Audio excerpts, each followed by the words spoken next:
This whole chapter is about discrete random variables. What that means is discrete variables are ones that we get by counting, not by measurement. Those are continuous. So we're going to talk about these random variables that we can assign to anything. So it means we can look at different pieces of any kind of data set as long as they are discrete. We use different types of manipulations with the discrete numbers and the continuous numbers.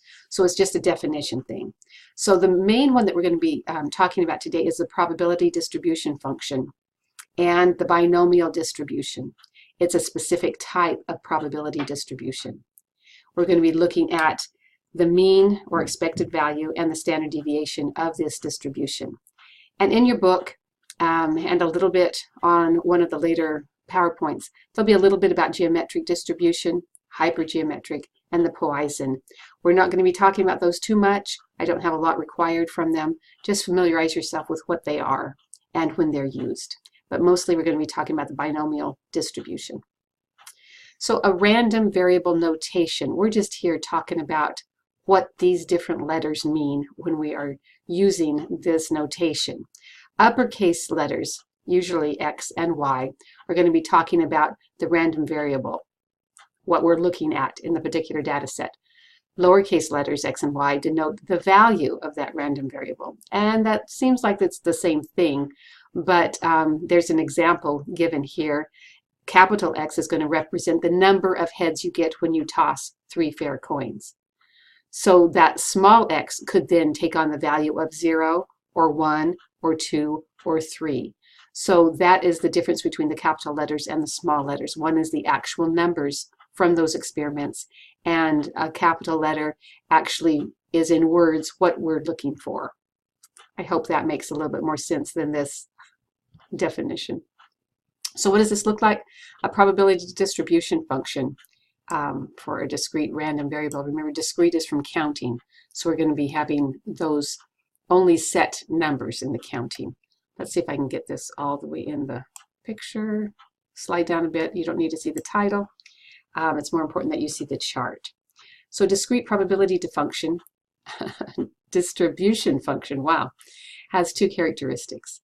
Each probability is between 0 and 1. Now, all probabilities are, right? We can't have 110%, no matter how many times the sports people say that we can.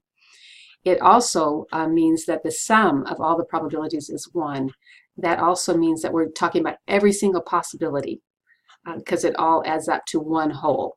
So if something is 10% of an issue, we have to have the other 90% taken into account. So they all have to add up to 1. So those are the kinds of variables that we're talking about, problems when we talk about a probability distribution function. I can move this back up a bit so maybe you can get in there.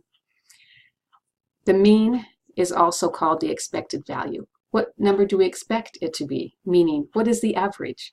And I think if we talk about average rather than mean, it makes more sense to talk about expected value. And then the standard deviation is just how far are we going from that mean.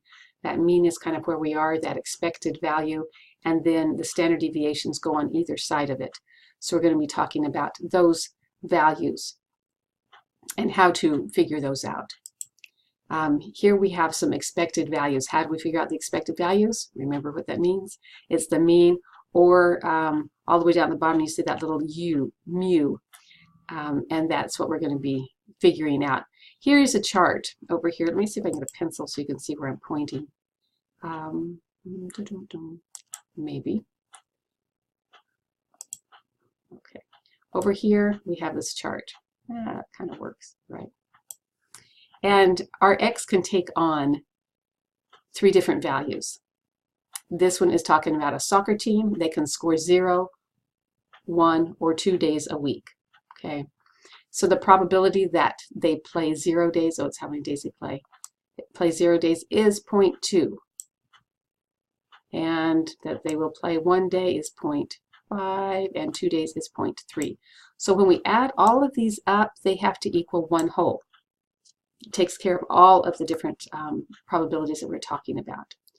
So this is how we're going to do the math. We're going to multiply the x column by my probability of x, and I'm going to get these values. In the first case, it's going to get 0. Anytime 0 is 0, 0.5, and 0.6. When I add these up, these over here, this right here, if I take the summation, I'm going to do that little summation notation, the sum of all those, that is what is going to give me my expected value, my mu, my average, my mean. Okay, so it's a pretty simple operation to get to that point.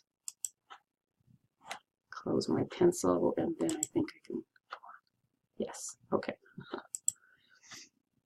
So to find the standard deviation after we have that mu, or that expected value, we're going to be looking at a chart like this. Remember, we already used this column right here.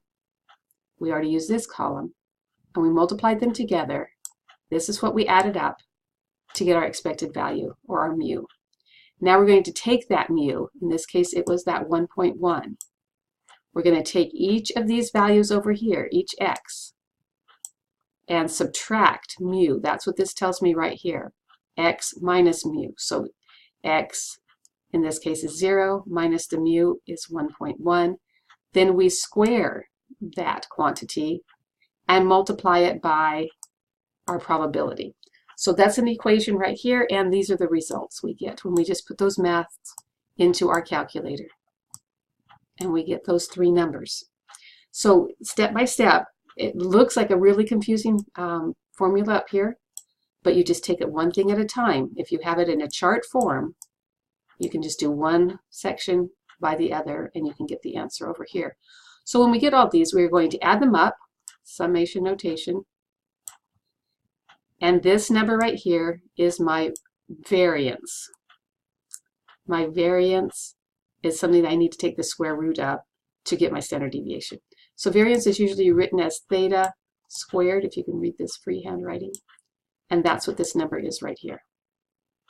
So to get my standard deviation, which is written like this, I just take the square root of it on a calculator, and I end up with 0.7. That would be what this equals, right? My standard deviation would be 0.7. So that's working through the chart, how to find the mean, or mu, and the standard deviation of a probability distribution. Here's another example, and this time we are actually going to come up with our probabilities. So in this 12-hour shift, a random sample of 50, this is the information that we have. So 50 is going to be what I have for the denominator. So I can actually come up with how many patients we're seeing, right?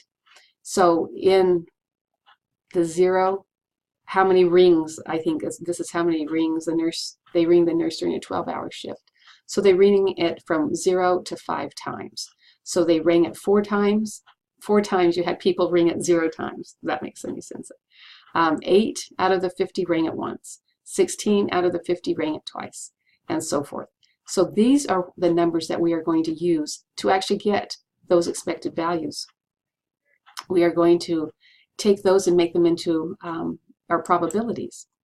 So here, these numbers, we're going to turn it into our probabilities. And when let me see if I can enlarge this or slide it down, either way. There we go. Kind of. Okay.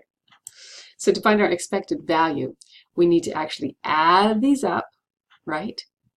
And it turns out to be 116 over 50. And we're going to add up. Remember, we aren't just adding up the 4 and the 8 and the 16 and the 14 and the 6 and the 2. We are multiplying it by this column. What we add up is this column. Okay, right here. Let me get a little marker. Right. We are adding up this column here. Woo. We're adding that up to get my 116 over 50. And how do we get those numbers? I multiplied 0 times 4 over 50, 1 times 8 over 50, 2 times 16 over 50, and that's how we get these numbers here. And add those up, and that is my expected value. Now, what do I do with that expected value? Well, if I'm going on to find the standard deviation, I take this expected value up here and take each of my x's over here and subtract them from my expected value. So I have 0 minus 2.32. 1 minus 2.32, 2 minus, and so forth. Then I take the square of that and multiply it back here by my probabilities. Just follow this formula up here. It looks confusing, but what it says is I take each x, I subtract the expected value, square that number, multiply it back by my probabilities.